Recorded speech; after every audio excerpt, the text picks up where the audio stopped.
Андрей Геннадьевич, добрый день. Добрый день. В Москве стартовал 15-й юбилейный, можно сказать, уже форум «Транспорт России». Башкортостан уже традиционный участник этого грандиозного мероприятия. Расскажите, пожалуйста, вот на этот раз, с какими проектами наша республика приехала в Москву, что показывает гостям и участникам этого мероприятия? Да, Башкортостан традиционно участвует в транспортной неделе в Москве.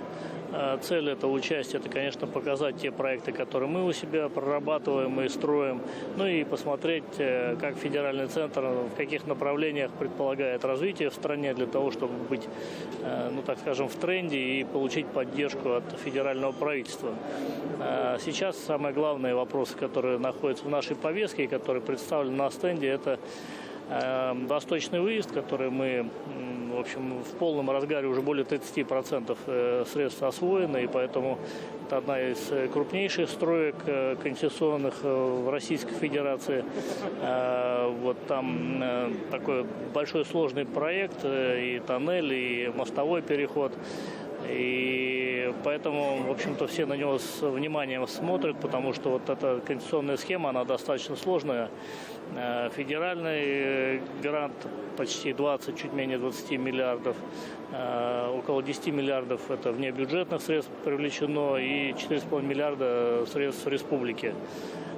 Поэтому, в общем-то, ну, скажем, мы показываем как пример новых схем финансирования, реализации подобных больших инфраструктурных проектов. Конечно, мостовой переход в створе интернациональный для нас важен, поэтому мы сегодня с ВТБ, с Андреем Костиным обсуждали, возможно ли финансирование. Сейчас вот договорились предоставить соответствующий пакет документов для возможного финансирования именно этим финансовым учреждением. Кроме этого, мы планово встретились здесь с Белозеровым Олегом Валентиновичем, руководителем РЖД, для того, чтобы продолжить обсуждение и проработку нескольких крупных проектов. Ну, во-первых, таких как завершение реконструкции железнодорожного вокзала в Уфе. Первая очередь эта реконструкция заканчивается в этом году. И он уже приобрел современные очертания. В общем-то, это один из самых современных железнодорожных вокзалов в Российской Федерации. Мы тоже со своей стороны поддержали благоустройством. И, в общем-то, считаем, что в общем, хороший результат получился. Сегодня обсуждали второй этап, который должен завершиться к 2024 году. В него войдет уже и тоннель, и высокие платформы для более безопасного входа и выхода из вагонов, ну и ряд других вопросов, которые необходимы, в том числе и строительство гостиницы рядом с железнодорожным вокзалом, для того, чтобы нашим гостям было удобно. Также мы обсуждали строительство железнодорожной ветки, это Уфа и Глино, ну или мы проще называем это Уфимским железнодорожным кольцом. Это большой проект, который требует серьезного финансирования. Надеялись на то, что федеральное правительство поддержит нас большим федеральным грантом. Пока такого подтверждения нет, поэтому обсуждается вариант, предложенный правительством, для того, чтобы профинансировано это было из Национального фонда благосостояния. Ну и там есть условия от РЖД за вот это обслуживание, там 2,98% на 28 лет. В общем, пока мы не уверены, что именно это единственный оптимальный вариант, поэтому договорились еще до Нового года еще провести раунд переговоров с руководством РЖД по этому вопросу. Также мы обсуждали крупнейший проект, это Сибай-Подольск-Сара.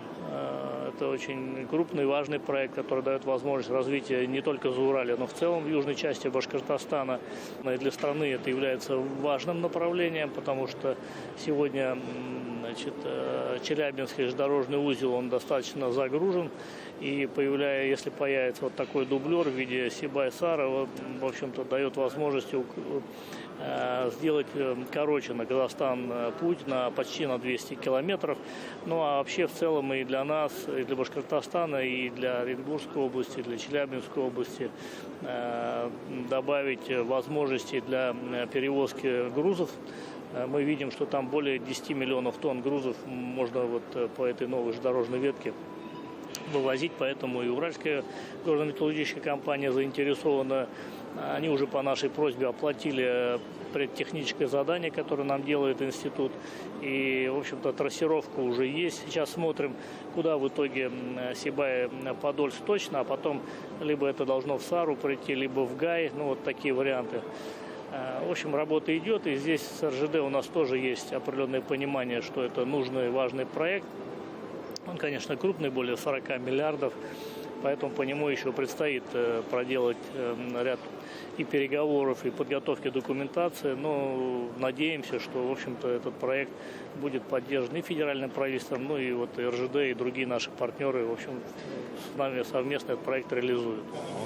Андрей Геннадьевич, вот вы уже коснулись темы мостов. Вот напомню, что буквально пару недель назад в Уфе завершили строительство уникального, на наш взгляд, проекта. Это сложно с инженерной точки зрения проект мост «Вставка» через реку Белая. И вот Ради Фаридович тоже неоднократно говорил, что Уфа, так как находится на полуострове, она нуждается буквально в дополнительных мостах. Вот какая судьба ждет, скажем так, город в этом направлении? То есть где и что нужно строить, и хватит ли денег на это все? Да, Уфа находится между реками, и здесь, конечно, чем больше мостов, тем лучше. Это облегчает въезд и выезд для уфимцев и для гостей, поэтому здесь точно кашу маслом не испортишь.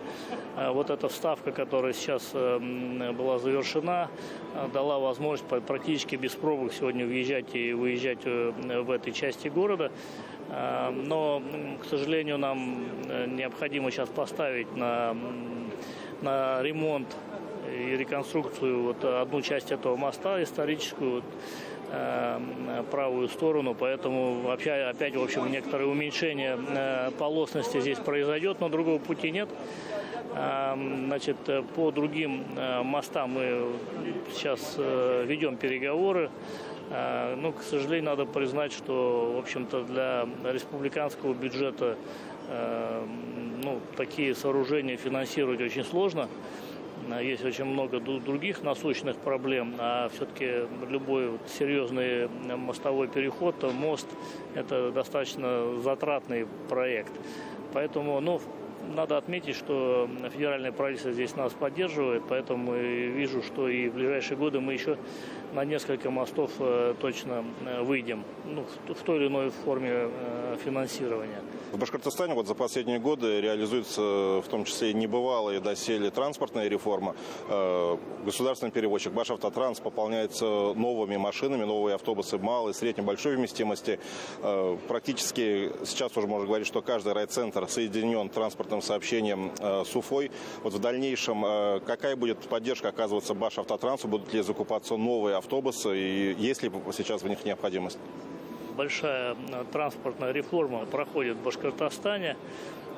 Здесь главным направлением в этой транспортной реформы было и переоснащение автобусного парка для того, чтобы уфимцы и гости города могли передвигаться на качественном транспорте, на новом, на просторном, современном. За эти 3 года мы закупили 943 автобуса разного класса, большого, среднего, малого. И, в общем-то, это существенно изменило уже облик автобусного парка города. Второе направление – это, конечно, Башавтотранс, его поддержка и, в общем-то, так скажем, новый стиль управления Башавтотрансом для того, чтобы услуги, которые эта организация оказывает, были качественные. Есть определенные сложности в дальнейшем развитии Башавтотранса, и развитие перевозок, пассажирских перевозок в Уфе. Это не обязательно только развитие Башавтотранса. Это, конечно, комбинированная схема, когда определенную часть рынка занимает государственная организация, которая гарантирует перевозки, в том числе на тех маршрутах, которые достаточно сложные, и частные перевозчики сложно идут на такие маршруты, но и при этом также и частные перевозчики, которые, в общем-то, тоже в общем-то, дают возможность предоставления услуг по перевозке пассажиров чаще всего, в общем, качественное, или, скажем, постепенно выходит на нужный качественный уровень. У нас сейчас в графике до 15 декабря стоит задача завершить перевозку пассажиров на пазиках, то есть которые уже устарели морально, и поэтому мы вчера вечером провели еще раз совещание с перевозчиками, и с частными, и с Башавтотрансом. И здесь вот сегодня в рамках транспортной недели это обсуждали. Поэтому есть уверенность, что эта задача поставлена главой республики, что все транспортные перевозки будут перевозиться только на комфортабельных, на новых автобусах, либо не старых. Эта задача будет выполнена, поэтому с 15 декабря я надеюсь, что таких автобусов, которые не соответствуют уровню, не останется. Вот говорят, что лицо города – это его общественный транспорт. А можно ли назвать лицом республики нашу главную воздушную гавань, международный аэропорт Уфа имени Мустафы Карима? Скажите, вот за последние годы он довольно сильно изменился, улучшается инфраструктура, вкладываются огромные деньги в развитие нашего аэропорта. Скажите, дальнейшая судьба какая? То есть что еще нужно туда добавить? Как ведется работа по развитию воздушной гавани? Наш Уфимский международный аэропорт является одним из лучших в Российской Федерации. Большое количество и пассажиров, и 53 направления, по которым делаются перевозки в нашем аэропорту. Это в общем-то, очень высокий показатель. После того, как был завершен новый терминал, это, конечно, еще добавило и улучшило качество услуг. Но на этом не собираемся останавливаться. Сейчас строится в аэропорту новая гостиница, которая будет соответствовать современным требованиям. Плюс, конечно, ряд благоустроительных действий будут совершены. Между терминалами старым и международным будет такой большой современный козырек сделан для того, чтобы люди, которые даже на улице, на привокзальной площади находятся, в общем, могли не попадать ни под снег, ни под дождь. И ряд других вопросов, которые позволяют международный аэропорт Уфа вывести еще на более высокий уровень. Никаких сомнений нет, что он будет оставаться одним из лучших в Российской Федерации, а среди региональных, наверное, и лучшим. Что касается аэропорта, понятно, но вот сейчас вот еще идет речь о восстановлении электротранспорта в городе. Какая поддержка нужна трамваям?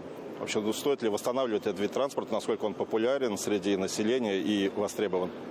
Да, по электротранспорту здесь надо отметить, что пока окончательного решения, в какие сроки и в каких масштабах он будет реализовываться, нет. Но мы ведем переговоры с несколькими компаниями, которые являются лидерами на российском рынке. В частности, с Синарой мы в прошлом году здесь на транспортном форуме подписали меморандум и в течение года работали. Надо признать, что пока не все условия, выдвигаемые с Синары, нам подходят, поэтому мы пока остаемся еще в той позиции, когда выбираем себе партнера. Но правильно сегодня многие спикеры на пленарном заседании говорили, что нам, конечно, в нашей стране, и мы видим у себя в Башкортостане, что важно, чтобы транспорт не конкурировал между собой, а по сути дополнял друг друга, да, и каждый, в общем-то, гражданин мог выбрать, что ему удобнее, на трамвае доехать, на троллейбусе, на автобусе или еще на каком-то другом виде общественного транспорта. Это позволяет, с одной стороны, сделать, скажем, более доступным общественный транспорт, более комфортным. И, наверное, на самом деле есть какие-то предпосылки всегда в той или иной мере, которые способствуют, например, почему здесь чаще всего все-таки все привыкли, что трамвай чаще используется, а в другом месте автобус, а где-то троллейбус. Вот в Стерлитамаково достаточно изношенный троллейбусный парк, и надо из 120 троллейбусов практически все заменить. Первый автобус мы в прошлом году им дали, троллейбус, они его просят еще. Но в этом году мы заключили офсетный контракт на новые троллейбусы, поэтому, конечно, и Стерлитамак тоже получит уже часть новых троллейбусов. Ну, в общем, это задача на ближайшие годы. Я думаю, что до 2024 года общественные перевозки в республике в целом, и в частности в Уфе, будут выведены на совершенно новый уровень, когда у нас не будет старого общественного транспорта и у нас не будет каких-то вот таких зон, которые не подвержены перевозкам, где люди чувствуют, что у них там нет нормальных маршрутов. Я думаю, что это уйдет в прошлое. Ну и само качество, то есть это своевременность приезда автобуса, там, троллейбуса. То есть все будет так, пунктуально, качественно, вежливо, красиво. В общем, уверен, что это вот за эти годы мы с этим справимся. Скажите, пожалуйста, а вот по итогу всей выставки, по итогу всего мероприятия, каких результатов вы ожидаете, каких результатов ожидает республика, как изменится транспортная инфраструктура вот в ближайшее время, в ближайшие годы? Может быть, уже есть какие-то примеры, полезный опыт какой-то с других регионов или, наоборот, республика с кем-то поделилась? Транспортная неделя – это важное мероприятие. Здесь происходит такая концентрация людей, которые так или иначе завязаны в транспортных проблемах, которые принимают решения, руководство федерального правительства, вот ряд федеральных компаний, РЖД и ряд других, лизинговые компании, без которых, естественно, невозможно продвигать этот процесс. И все-таки в повседневной жизни переговоры – это целая процедура, надо приехать, у них время там запланировать, а здесь за 2 дня большая часть времени уходит как раз на такие встречи, переговоры. Просто получается, что мы за 2 дня проделываем работу, которая, наверное, эквивалентна там нескольким месяцам. Вот. И, конечно, это важно. Во-первых, это быстрее и удобнее. Во-вторых, я повторюсь, мы видим тренды, куда движется вообще развитие общественного транспорта в нашей стране, да и в мире, в общем-то. И поэтому, в общем, себе берем на вооружение, в каких направлениях нужна координация наших действий, а в каких-то, наоборот, приходят к нам и смотрят, как мы развиваемся, и некоторые, в общем-то, некоторые проекты воспринимают как очень такие образцовые. Недавно у нас был президент Татарстана Миниханов, и мы как раз летали в Кумертау, и как раз по этому маршруту находится вот восточный выезд, его смотрели, обсуждали. И, в общем, по оценке, что это один из самых таких, на его память, один из самых таких сложных и успешных проектов. Вот, он даже так выразился, что, говорит, я даже вам в некотором смысле завидую, что вы беретесь за такие смелые крупные проекты. Наверное, может быть, это немножко такой соседский был аванс нам, но это на самом деле так. Потому что сложно сшить проект, когда есть большое федеральное финансирование, потому что надо убедить федералов, что это надо, и что это именно сейчас то время, когда необходимо осуществить проект. А напомню, что этот восточный выезд, ему насчитываются многие годы, когда он просто стоял, и не было вот этой схемы, завершенной для финансирования, в итоге для строительства. Плюс внебюджетное финансирование тоже требовались определенные переговоры.